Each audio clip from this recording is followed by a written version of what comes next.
अभिसार शर्मा एक कमरे में हैं।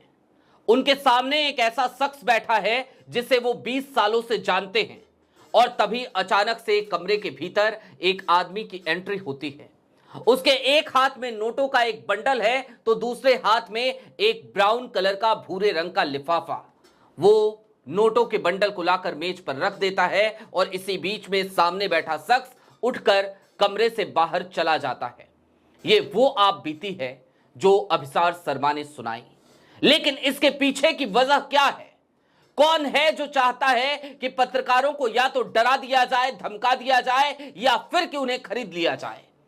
वो कौन है जो आजकल मेन स्ट्रीम मीडिया को खरीदने के बाद अब कोशिश में है कि किसी भी तरीके से उन पत्रकारों को खरीदा जाए जो पत्रकार सत्ता से सवाल कर रहे हैं और उस शख्स से भी सवाल कर रहे हैं। और इन सब के बीच सबसे बड़ा सवाल यह भी कि वो कौन से पत्रकार हैं जिनका इस देश की जनता भरोसा करती है कि वो मेन स्ट्रीम मीडिया के नहीं हैं, गोदी मीडिया के नहीं हैं, लेकिन वो भी उस शख्स के हाथों बिक चुके हैं। कौन है वो लोग? आज जरा सारी बातें तफसील से करेंगे, खुलकर करेंगे।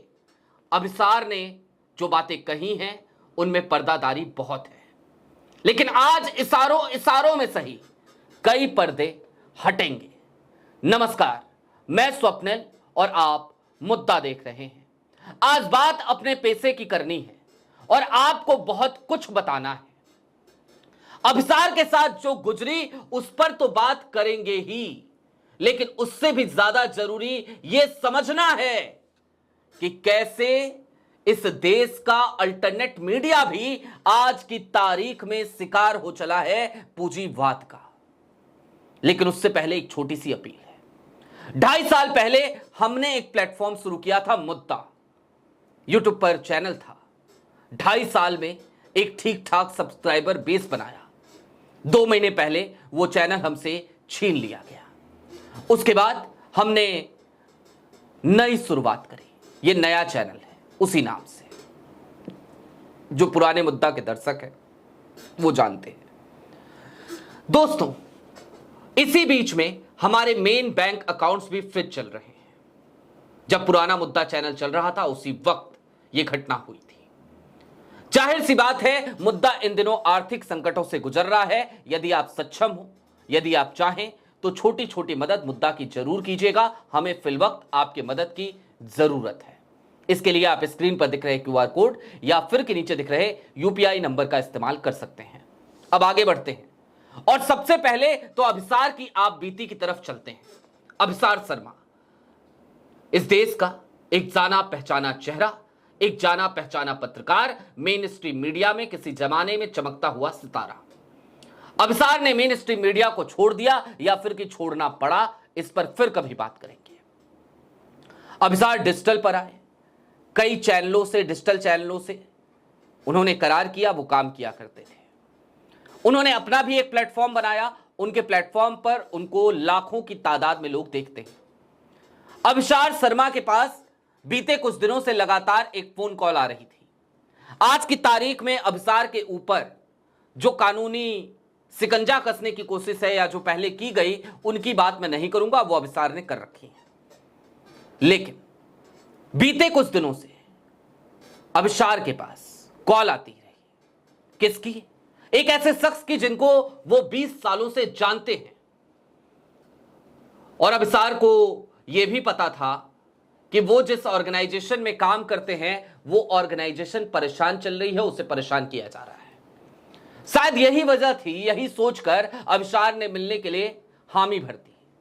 अभिसार ने कहा किस रेस्टोरेंट में मिलते हैं, तो सामने वाले व्यक्ति ने कहा कि नहीं, एक क्लब है, उस क्लब में हमारा लाउंज है, वहां मुलाकात करेंगे।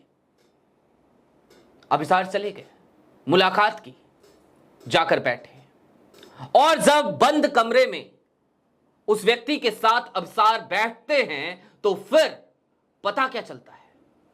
पता यह चलता है कि अभिसार को एक विजिटिंग कार्ड थमाया जाता है और उस विजिटिंग कार्ड पे जिस ग्रुप का जिक्र है उस ग्रुप की तरफ से नुमाइंदा बनकर वो व्यक्ति उनसे मिलता है। अभिसार से कहा जाता है कि इस ग्रुप ने, फलाने ढिमकाने ग्रुप ने, जो उसके विजिटिंग कार्ड पे था, उसने इस देश के कई पत्रकारों को मैनेज कर लिया है, लेकिन दो पत्रकार मैनेज नहीं हो रहे, अभिसार शर्मा और रवीश कुमार। और इसके बाद से अभिसार का दो टुक सा जवाब होता है कि मैं आपके ग्रुप के खिलाफ कोई एजेंडा नहीं चलाता, खबरें आती हैं तो खबरें दिखाई जाती हैं, हम एजेंडा वाली पत्रकारिता नहीं करते। इसके बाद भी वो व्यक्ति कहता है कि अगर खबरें भी आए तो क्या जरूरत है चलाने की, छोड़िए ना, जाने दीजिए, रहने दीजिए, बख्श दीजिए।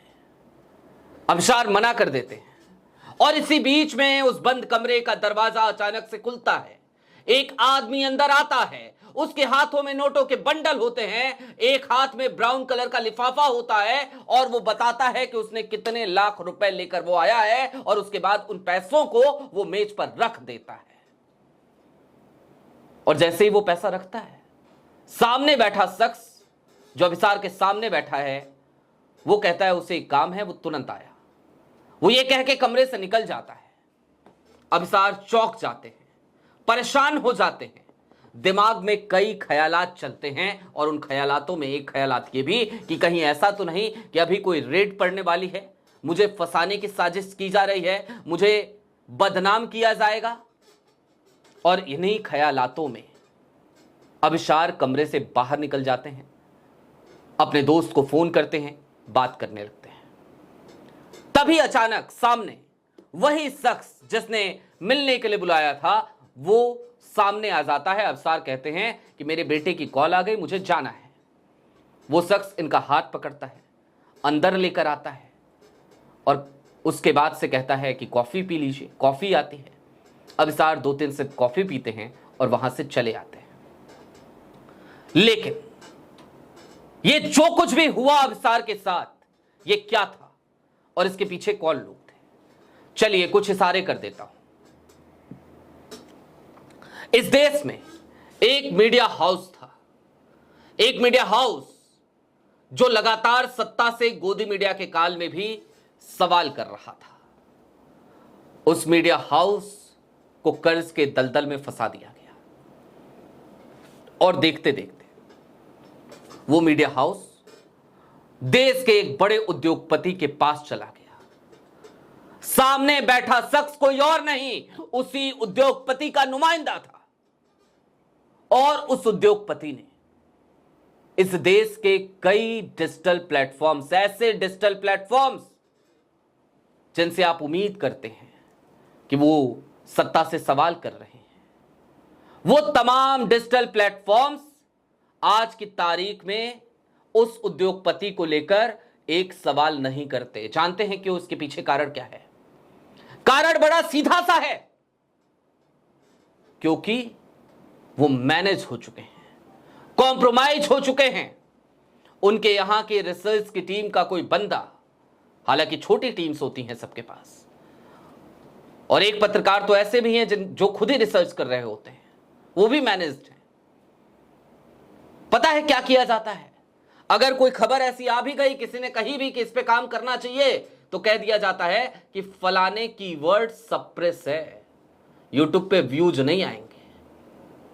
ये कीवर्ड सप्रेस किया जा रहा है, कीवर्ड सप्रेस। मैं बड़े खुल के बातें कर रहा हूं आज, लेकिन हां, उस नुमाइंदे को दरअसल कुछ बातें और जान लेनी चाहिए। और कल की तारीख में जब मेरे सामने ये सारी घटनाएं आई, तो एक छोटा सा व्हाट्सएप ग्रुप है, उसमें मैंने एक मैसेज भी डाला। अभिसार से उस नुमाइंदे ने कहा था कि इस देश के सारे पत्रकार मैनेज हो गए हैं, बस दो नहीं हो रहे, अभिसार शर्मा और रवीश कुमार। मैं आज खुल के कुछ बातें कहना चाहता हूं। इस देश में मैं अपनी बात नहीं करूंगा, मैं बहुत अदना सा पत्रकार हूं, बहुत छोटा पत्रकार। छोटा कहना ठीक नहीं है, लेकिन यह कह सकते हैं बहुत कनिष्ठ हूं। लेकिन क्या वो उद्योगपति इस देश में हर प्लेटफॉर्म को मैनेज कर सकता है? क्या उसकी हैसियत है कि वो इस देश के उन प्लेटफॉर्म्स को मैनेज कर सके जो प्लेटफॉर्म्स खोज कर जो भी हकीकत होती है उसको निकालते हैं, दर्शकों तक पहुंचाते हैं, क्या वो मैनेज कर पाएगा गृजेश वशिष्ठ को, नॉकिंग न्यूज को? है उसकी हैसियत? क्या उस उद्योगपति की हैसियत है कि वो मैनेज कर सके उस ऑर्गेनाइजेशन को जिस ऑर्गेनाइजेशन से मैं भी जुड़ा हुआ हूं, न्यूज लॉन्चर को? क्या उसकी हैसियत है कि वो मैनेज कर सके अशोक वानखेड़े जी को, अशोक भाऊ को? क्या उसकी हैसियत है वो मैनेज कर सके आशीष भैया को, आशीष चित्रांशी जी को? क्या उसकी हैसियत है वो मैनेज कर सके मयूर जानी को? मयूर भैया ने तो जैसे ही पता चला कि जिस चैनल के साथ वो जुड़े हुए हैं वहां पे कुछ चल रही है, कुछ खिचड़ी पक रही है, उन्होंने उस चैनल को लात मार दी। बहुत छोटा सब्सक्राइबर बेस है उनका आज की तारीख में भी, लेकिन लगे हुए हैं। कर लेगा वो मैनेज? है उसकी हैसियत? जवाब है नहीं, नहीं कर सकते, नहीं कर पाओगे। और इसलिए नहीं कर पाओगे क्योंकि इन तमाम लोगों ने जब पत्रकारिता के पेशे को चुना था तो ये सोचकर चुना था कि जनपद पे खड़े रहेंगे, राजपथ से सवाल करेंगे, कमजोरों की आवाज बनेंगे, इस देश में समाज की अंतिम पंक्ति में खड़े व्यक्ति की वकालत करेंगे। और वो उद्योगपति आज देश के 5वें 6वें सबसे ताकतवर लोगों में शुमार क्या हो गया, उसको लगता है कि वो नोटों के बंडल रख के हर किसी को मैनेज कर लेगा। नहीं कर पाएगा, नहीं कर सकता। बहरहाल आप समझ गए होंगे जिक्र किसका चल रहा था। आप ये भी समझ गए होंगे कि ये सब चल क्या रहा है। एक और बड़ी जानकारी है द न्यूज लॉन्चर को लेकर, वो द न्यूज लॉन्चर के माध्यम से ही आप तक पहुंचेगी। लेकिन हां, इतना समझिए कि हर वो आवाज जो खुलकर सत्ता से सवाल कर रही है, उसके साथ आज की तारीख में इसी तरीके का हस्र किया जा रहा है। हमारा पुराना डिजिटल प्लेटफॉर्म भी इसी तरीके से हमसे छीन लिया गया, लेकिन क्या फर्क पड़ा? दूसरा प्लेटफॉर्म बनाया, आप तक अपनी आवाज पहुंचाना जारी रखा, जारी रखेंगे। अभी के लिए दीजिए इजाजत। चलते चलते फिर वही अपील, नया चैनल है, नया प्लेटफॉर्म है, पुराना वाला बेस खत्म हो चुका है, लिहाजा सब्सक्राइब जरूर कीजिएगा और यदि सक्षम हो तो छोटी छोटी मदद जरूर कीजिएगा। शुक्रिया।